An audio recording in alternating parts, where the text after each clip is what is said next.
사역장은 어떻게 준비하실지 제가 뒤에도 다 식은땀이 나더라고요. 너무 아름다운 찬양, 그 찬양으로 인해서 이 예배가 더욱더 귀하게 하나님께 올라갈 줄 믿습니다. 기도하시겠습니다. 할렐루야. 사랑하려 많으신 하나님 아버지 감사합니다. 귀한 주일 하나님을 사랑하며 이렇게 이 저녁 말씀 가운데 나오게 하심을 진심으로 감사합니다. 찬양의 고백을 받아주시고 더욱 귀하게 말씀 가운데 귀 기울일 수 있도록 우리 성도님들 귀를 열어주시옵소서. 전하는 자나 듣는 자가 다 같이 성령 하나님만 의지합니다. 함께 하심을 믿으며 이 모든 말씀 예수 그리스도의 이름으로 감사하며 기도드렸습니다. 아멘.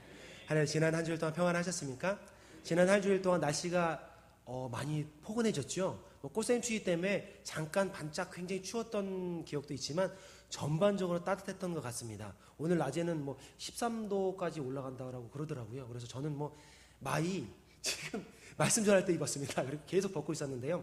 하여간 성큼성큼 봄이 코 앞에 다가온 것 같습니다. 덥다고 느낄 정도면 조금 있으면 아마 더 아름다운 세계가 우리 교회 앞에 펼쳐질 것이요. 꽃도 피고 나무에 열매도 맺히고 정말 아름다움이 넘치는 봄을 기대하며 또 여름을 기대합니다. 어떤 과학자가 우리가 잘 아는 것처럼 우주에서 지구를 내려다 보았답니다. 내려다 보면 정말 아름다운 행성, 그 어떤 별보다 감히 말할 수 없는 아름다운 행성이며 과학자가 이야기를 하길 그 안에 사람들은 또 셀 수 없는 작은 별들처럼 반짝거립니다. 그 별들이 자신도 느끼지 못하는 우주의 신비 속에서 하루하루를 살아가는 것 같다라고 그런 과학자가 이야기를 했습니다. 하나님이 창조하신 우주와 우리가 사는 지구와 또 그 가운데 가장 아름다운 창조물인 귀한 생명인 저와 여러분들을 향한 그런 말씀이겠죠. 하나님의 질서 안에서 살아감을 이야기하는 것일 것입니다. 매번 우리가 느끼지만 매번 알지만 많은 우리 주위에 있는 많은 자연 계절의 변화 가운데서도 눈이 오고 비가 오고 겨울이 가고 봄이 오고 여름이 가고 가을을 통해 겨울을 맞이하는 그 모든 자연 질서 가운데서도 우리는 실존하신 하나님을 경험하실 수 있을 것입니다. 여러분들 눈을 열고 마음을 열어서 살아계신 하나님을 늘상 누릴 수 있는 우리 모두가 되기를 주님의 이름으로 축원합니다. 세상 사람들은 인정하든지 않든지 분명 하나님은 우리와 함께 하시고요. 그러므로 말미암아 우리가 하나님의 자녀로서 지금 웃으면서 하나님께 예배드릴 수 있는 것일 것입니다. 그런 의미에서 우리 옆에 분들 보시면서 이렇게 인사할까요? 하나님이 함께 하십니다.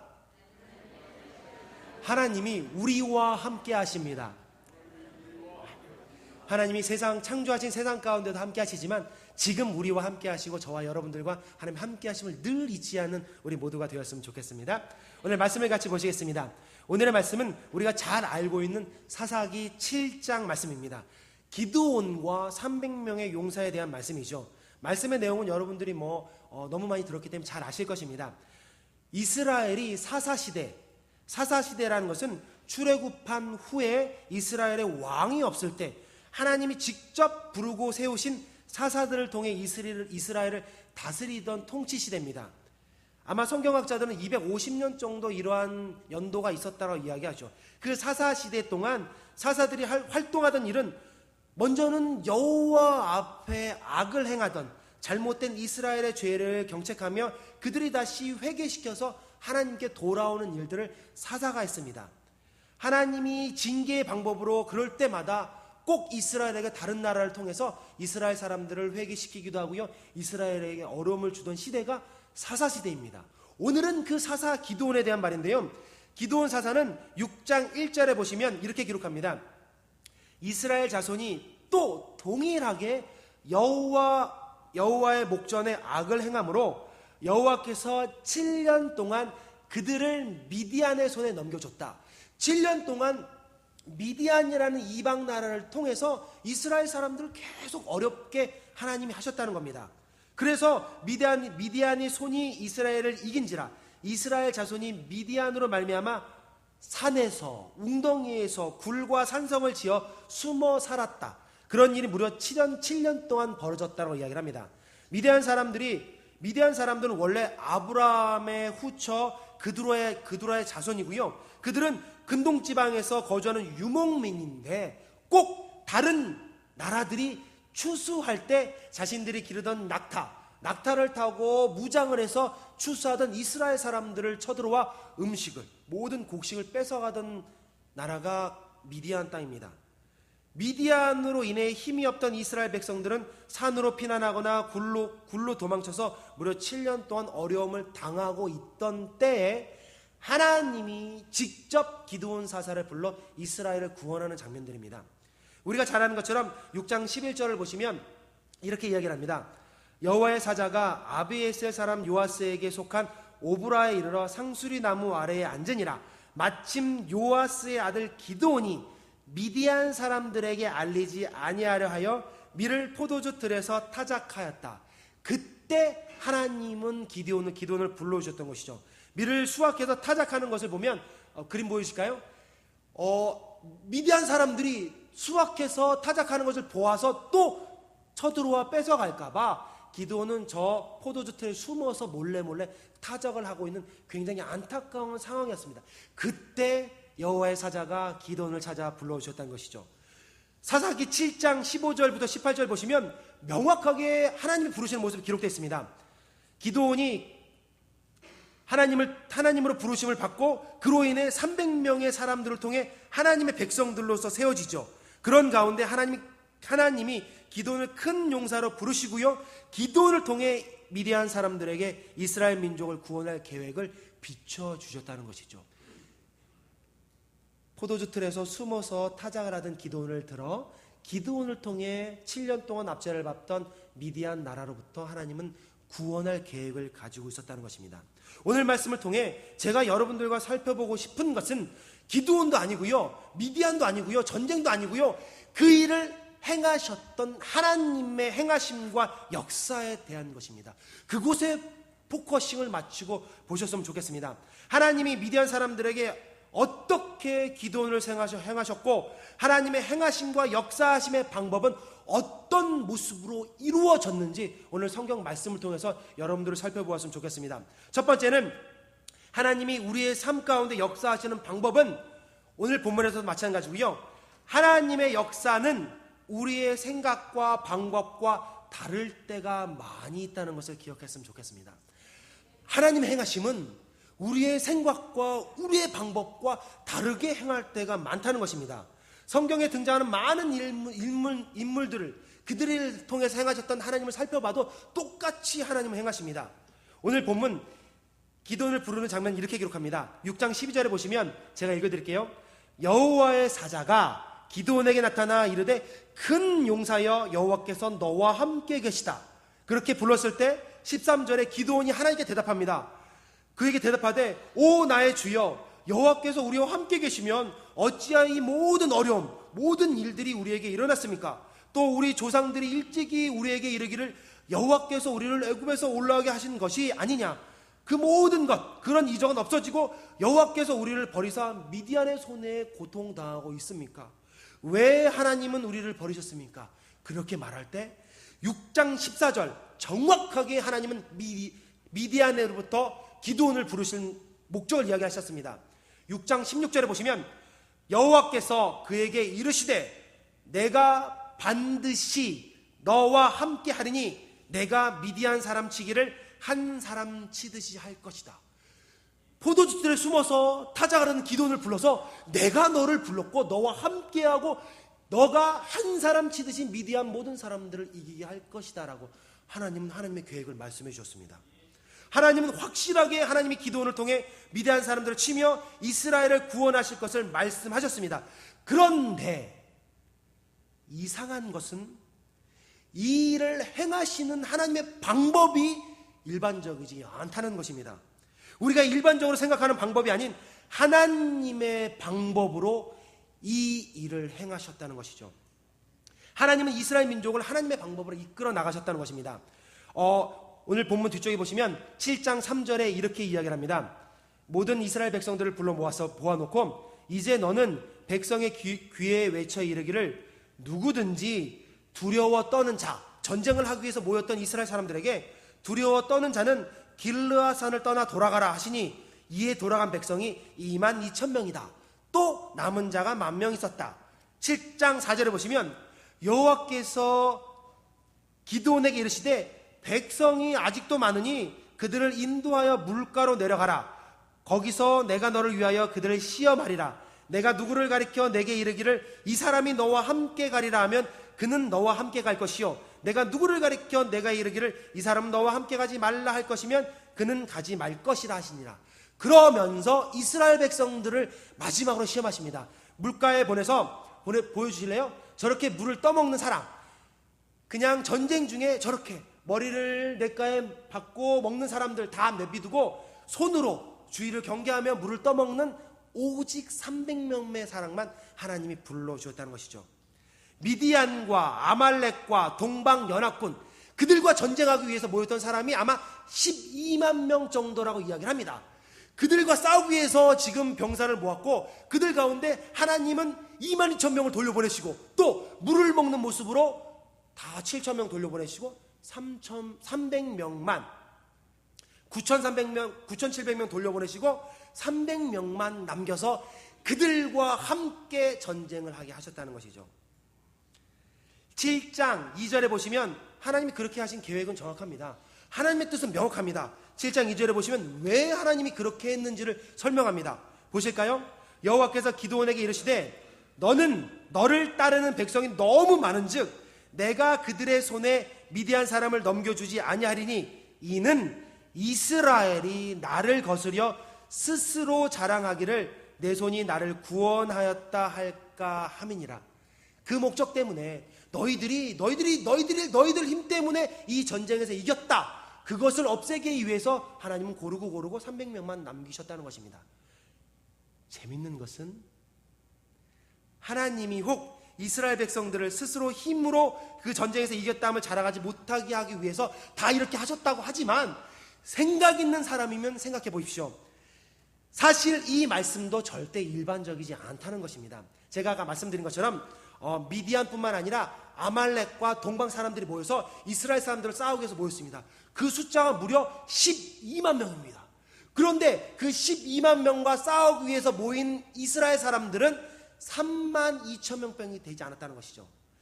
한 명이 400명을 죽여야 됩니다. 그런 상황인데도 한 명이 400명 죽이는 그런 전쟁이 어려운 상황 가운데서도 야, 너희들 힘으로 이겼다는 것을 나는 용납하지 못한다, 다 떨쳐버리고 오직 300명만 남기셨다는 것이죠. 하나님은 그것조차도 인정하지 않으시고 사람들을 다 돌려보내시고 정말 준비된 300명의 사랑만 가지고 기드온과 함께하게 하셨다는 것입니다. 300명으로 구원의 일을 결국은 하나님이 이루셨죠. 하나님의 행하심은, 하나님의 역사하시는 방법은 우리가 생각하는 것과는 절대 다를 때가 많이 있다는 것입니다. 그러기에 두 번째, 하나님의 행하심이 우리와 생각이 다르기 때문에 하나님의 역사하시는 방법을 따르기 위해서는 그 일을 행하는 우리들에게 더 큰 믿음이 필요하다는 것입니다. 하나님의 약속과 말씀만 믿을 수 있는 믿음, 나의 생각과 나의 방법과 다르다 하더라도 하나님의 약속과 말씀만 믿을 수 있는 더 큰 믿음이 필요하다는 것이죠. 하나님은 기드온을 부르실 때 이스라엘 300명사를 부르시기 전에 명확하고 정확하게 말씀하셨죠. 내가 너를 들어 미디안을 한 사람 치듯이 다 이길 것이다. 이것은 기드온을 부르신 하나님의 뜻이고 기드온을 통해 이스라엘 민족을 구원하기 위한 하나님의 확고한 계획이었습니다. 하지만 그 일을 이루기 위해서는 기드온의 믿음과 또 그와 함께했던 물을 핥아먹어 준비되었던 300명의 용사의 믿음도 필요했다는 것입니다. 절대로 흔들리지 않는 이스라엘 3만 2천 명 중에서 견고한 믿음의 사람들 300명의 믿음이 필요했다는 것이죠. 앞에서 살펴본 것처럼 12만 명의 적군들 앞에 300명은 너무너무 초라한 숫자입니다. 그럼에도 불구하고 하나님은 그 일로 이루셨다는 것이죠. 아시는 것처럼 고대 전쟁은 1대1의 싸움입니다. 칼을 들고 창을 들고 방패를 들고 내 앞에 있는 한 명의 적과 싸워서 이겨야지만 전쟁에서 이기는 것이요. 그 말은 즉슨 숫자 싸움이면 숫자 싸움. 숫자가 무조건 많으면 거의 100% 그 전쟁은 이긴다는 것입니다. 그래서 고대 전쟁은 이유열을 불문하고 우리 동맹군을 많이 만들어서 전쟁에 사람들을 막 끌어모으는 게 전쟁에 승리하는 방법인 것이죠. 하나님은 그렇게 행하지 않으셨다는 것입니다. 오직 300명의 사람들만 모았다는 것이죠. 여기서 좀 더 생각해 볼 것이, 만약에 내가 그 300명이라면 어떤 생각을 가지고 있었을까요? 두 가지 생각이 있을 거예요. 첫 번째는, 야, 300명으로 뽑혔지만 나는 100% 죽는구나. 저 12만 명 사람들 앞에서 나는 100% 이 전쟁에서 죽겠구나. 300명으로 12만 명과 싸우는 것은 있을 수 있는 일이 아니고요, 한 명이 400명 이상을 죽여야지만 되는 건데 절대 불가능하다. 나는 이 전쟁에서 죽겠구나. 그런 생각을 하는 사람이 있을 것입니다. 또 두 번째는 반대로, 야, 300명으로 12만 명과 싸우게 하나님이 만드셨으니 하나님이 얼마나 놀라운 기적과 놀라운 일들로 우리들을 이기게 하실까. 그 두 가지 마음을 다 가지고 있었을 것입니다. 미디안을 피해 포도두출에 숨어서 타작을 하던 그 기드온을 큰 용사로 불러주신 하나님이 그들뿐만 아니라 이스라엘 300명의 용사들에게도 더욱더 큰 믿음을 원하셨다는 것이죠. 그 믿음대로 그들이 어떻게 했습니까?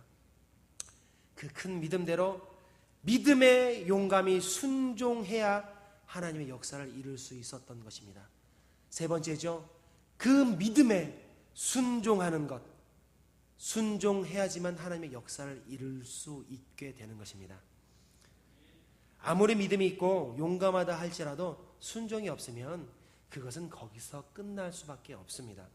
오늘 우리가 읽었던 본문이죠. 300명이 세대로 나누어서 각기 항아리와 이렇게 횃불과 나팔을 들고 전쟁터에 나가서 그것으로 인해 전쟁이 이겼다라고 얘기를 합니다.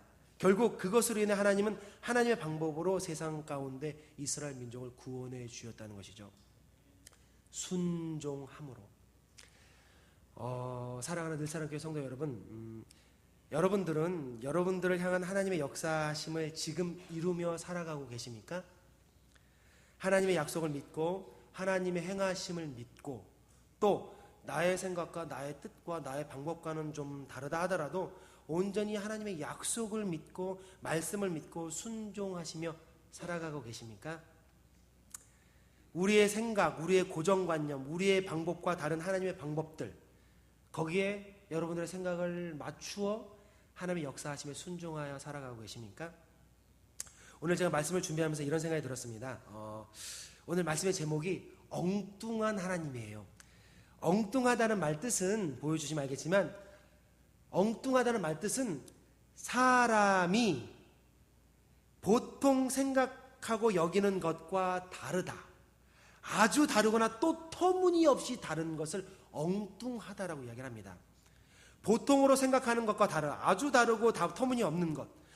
하나님은 정말 이 말이 어울릴 정도로 엉뚱할 정도로 일반적인 방법이 아닌 하나님의 방법으로 하나님의 역사를 이루어 가셨다는 것이죠.